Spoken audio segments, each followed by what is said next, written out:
Are you looking to take your consulting career further, faster?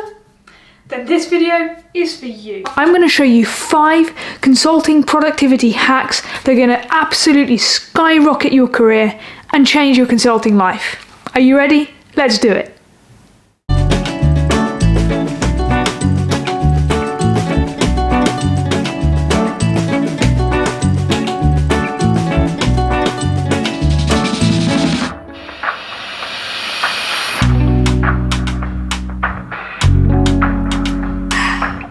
Hacking into your productivity is especially important for consultants for 2 main reasons.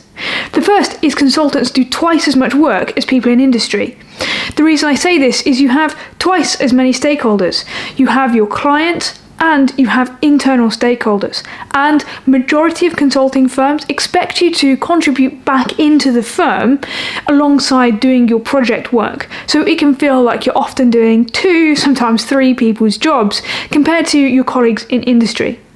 To be able to keep up with that relentless pace and be able to do that without burning out, you need to unlock your productivity. The second is I truly believe that consulting is the only career in which your output and your probability of career progression are closely correlated.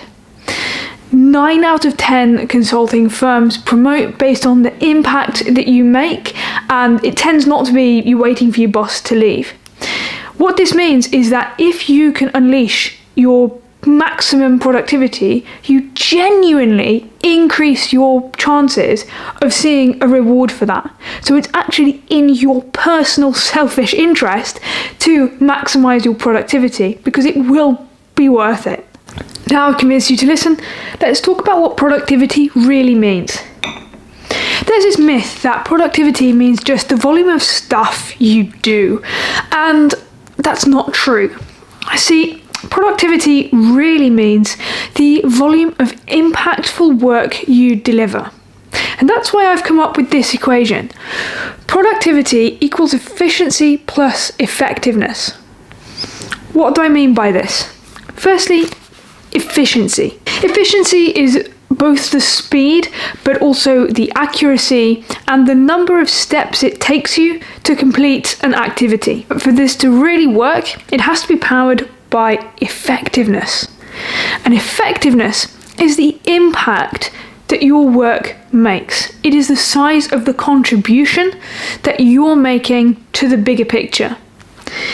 Now, what would happen if I was to only focus on one of the 2? Well, let's take efficiency first. If I was to only focus on becoming more efficient, yes, I could deliver more stuff, but I'd just be busy being busy. And there are no prizes in life for just being busy. The second, though, is effectiveness. What if I focused on that only? Well, then you could certainly find that you're delivering more impact, but you probably can't do it at the volume and the velocity necessary to really make you stand out from the crowd and therefore eligible for promotion. And that's why, if you really care about accelerating your consulting career, you need to take this equation, memorize it now, and focus on both of these things together. How can you do that? Well, I'm going to show you 5 consulting productivity hacks that are going to change your consulting life. Are you ready? Let's do it. The first hack is keyboard shortcuts. Now, I've talked about this in some previous videos, but I stand by it as my #1 productivity entry-level hack. Keyboard shortcuts are super helpful in tackling the first of our equation, efficiency. They help us to be able to navigate around the computer quicker and with fewer steps, meaning that it's going to save me time, potentially lots of time, which I can then reinvest into doing impactful work. Now, I've written a list of my 10 favourite keyboard shortcuts. I'll include it in a link down below. Yes, I am that sad that I actually have favourite ones, but I'm going to show you 2 right now. So here I am working on Very Important Presentation by Charlie Hyde. That's me. Now let's say I want to include a link in this word Charlie. How do I do this in a super efficient way? Well, obviously, I come over to my YouTube channel. Here I am. I copy the link, Control C, and then so far so good. But here's a hack you maybe didn't know. All you need to do is hit Control and K, and look what happens. I don't even need to select the whole word. I can just put my cursor over it, hit Control K, Control V, and now I have a link to my channel. Now let's just check it works. I'm going to hit Control and Shift. Yes, I agree to sign my life away. And here it is, connecting over to my channel. It's already playing. Just make that stop. So, hack number 1. Pretty entry level, right? Now I'm going to blow your mind. So, firstly, I've created an example date table and I've made it look nicer by removing the grid lines, which is frankly something everyone should do when making a table. Let's say I want to filter it. Now there's 2 ways that you can do this. You could use the mouse, and most people do it like this, and it makes me cry every time because they go to the data, they can move to the filter. Well, we've already just wasted, let's say, a few seconds. One way you can actually hack this is actually just to lift it from here and drag it all the way up to your toolbar so it is super accessible. This is if you really insist on using the mouse. But I do not. I prefer to use my keyboard. So here I take the the row, and I just highlight it, and now I do a really nifty keyboard shortcut. I'm going to take my fingers and I'm going to put them onto Control, Shift and L, and here you're going to see what happens. Okay, I hope you're watching because the magic is about to happen. Here it is, it instantly appears. No more faffing, straight into filtering. Keyboard shortcuts alone are not going to change your life, but what you're going to do is you are going to bank all the little tiny micro savings that this affords you, and you're going to reinvest them in doing something better with your time. For tip number 2, we're going to talk about why. Your to-do list can often look pretty overwhelming, and sometimes you look and go, where do I start? Well, this hack answers that question. Let me show you. How you choose to write your to-do list, well, it's up to you. But personally, I'm a fan of the good old pen and paper. So let's do an example together now. So let's say that example 1 is I need to do my status report. Okay, and this is a pretty typical example of a task you might have to do as an analyst. So I'm first going to say what it is I actually need to do. Okay, and it's to do the status report, but I'm immediately going to write why. Because the stakeholders want to know. Why do they want to know? And when it comes to something like consulting, it's because ultimately we need to know if we have to refund the client any money. The reason behind doing something like this is it's not to send yourself on an ego trip of making yourself feel really important. It's to remind yourself of really why are you investing your time in doing a particular task.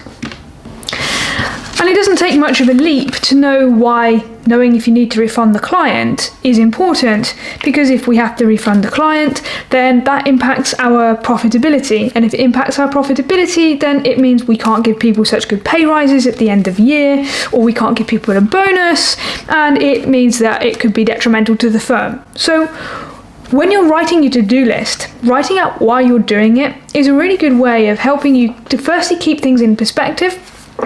But also, I often find that analysts struggle with prioritizing their to-do list. But when you write why you're doing stuff, it kind of prioritizes itself. What next? Well, of course, now we need to actually do the work, which brings us to productivity hack number 3. Block your diary. Blocking your diary is about enabling you to set aside precious time to focus on the most important tasks on your to-do list. It's about setting up meetings with yourself to get all this stuff done. And the idea is to facilitate getting into a state of flow. We do our best work when we're in flow, and you might have heard it referred to as deep work. This is the absolute best place to be when you're working, and this is what we aspire to be in our work block. To do that, we need to protect our diary. Here's how. My diary looks pretty clear today because it is Sunday, so it really ought to. But normally, of course, my diary doesn't look like this. So how we do this is we pick a time, and let's just say that 10 o'clock is the time we want to be busy, and we'll just set a new appointment with ourselves. I'm so sorry, camera is just having a meltdown. What we do first here is we put the title, and the title is the objective of what we're going to be doing in this work block. So let's say here that the objective here is program finances. This is what we're going to achieve in this 1 hour time block. Now 1 hour is really the minimum that you need to get into, focus, complete the activity, and then even have a little bit of time for break if you can. So we don't need to fuss with the location, okay, because it's just an appointment. But then what we're actually going to do is set an agenda. So we're not just going to set time aside to be busy, we're going to actually set it out and make it really easy for ourselves right from the start. Okay, so here, for example, I might need to collate finances from project 1, 2, 3, etc. from, I don't know, whatever system you use, finance system. Okay, I don't know if you can even see that. Okay, so that's what we're going to do, that's our agenda. And then we can say, right, after that, we're going to put in Excel, or like maybe collate in Excel or something like that. The objective here is to reduce friction. So we don't just want to set time aside to do work. We need to go into this work block knowing exactly what it is we want to achieve and what we need to do to get there, so that we remove all the need for the wasteful thinking and we focus just on the productive thinking. And this leads us very nicely into tip number 4, batching. Batching is around grouping together tasks that are low brain power but have to be done and can't be automated. Things like checking your emails or doing your timesheets is a really good example of things that can be batched. Most people leave their emails open all day, and as one comes in, they allow themselves to get distracted by that email, and by the time you've decided whether or not you should respond to it, it's already consumed to your brain and distracted you. In fact, 30% of your day is consumed purely by distractions. But the point about batching goes further than just turning emails off when you're trying to do productive work. I mean, you don't really need me to tell you that. For me, batching also extends to how I handle my meetings. Now, there are only 2 types of people in this world: those who believe in back-to-back meetings and those who don't. I'm in the first camp. I prefer to group all of my meetings together in one single part of the day, generally in the morning, and then I have the afternoon clear to actually do the productive work that's required off the back of that. It works for me. It doesn't work for everyone, and I'm interested because this really divides people, so I'm interested to hear from you what you think. Drop it in the comments below. Are you a back-to-back meeting person? Do you use batching already? Do you batch your meetings? But before you do, let's move on to our 5th and final productivity hack: Parkinson's Law. So I'm going to read you Parkinson's Law exactly as it says here. So, it states that work expands so as to fill the time available for its completion. Okay, what does that really mean? In practical terms, it means if you get set a deadline of a week to complete a task, then it will take you a week. But if someone says to you, I need it in an hour, I'll do it in an hour. Is it really true? Well, I can tell you, yes it is. When I first started in consulting, I once had to prepare a financial model for a client, and I was told that I had 3 weeks to do it. 3 weeks? Bliss. Well, actually not, because along the way, because 3 weeks felt like a long time, other tasks came and I prioritised them above this model. Fast forward to having 90 minutes before I needed to present it to the client, and I still had a blank Excel sheet. You can imagine my panic.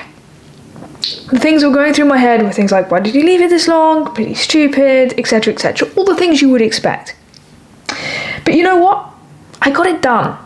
And I got it done to the same quality as if I had taken 3 weeks to slowly iterate it. And it wasn't like it was a simple piece of work, but what it did is that 90 minutes I did some of the deepest, most focused work I have ever done. And I achieved it. And it kind of made me realise that I didn't know it was called Parkinson's Law at the time, but it kind of made me realise that when you're really under the cosh, you can get stuff done. Actually, in consulting, you come across Parkinson's Law all the time, because If you say to a client, I'll deliver this thing to you in a week, generally what happens is you need time to have it reviewed internally first. So this means you need to give it to your senior and allow some time for the comments to come back. So in reality, even though you maybe told the client it's 7 days, you actually only have 5 days to prepare the deliverable, maybe even only 4. And of course, you get it done in that 4. If you've made it this far, thank you so much for watching. Before we go, I'm going to remind you one last time of our productivity equation. I hope you've learned from this video that productivity is not just about doing stuff quicker, it's about getting that balance between impact, velocity, volume, and quality. If you do these 5 things we've talked about in this video, then I guarantee you will increase your consulting productivity and it will do great things for your career. I hope you've enjoyed this video. If you have, please give it a like, comment with your productivity tips. I'm always up for hearing more. There'll be loads that I don't know about, so I look forward to learning from you guys. And of course, don't forget to subscribe for more content like this. We'll see you in the next one.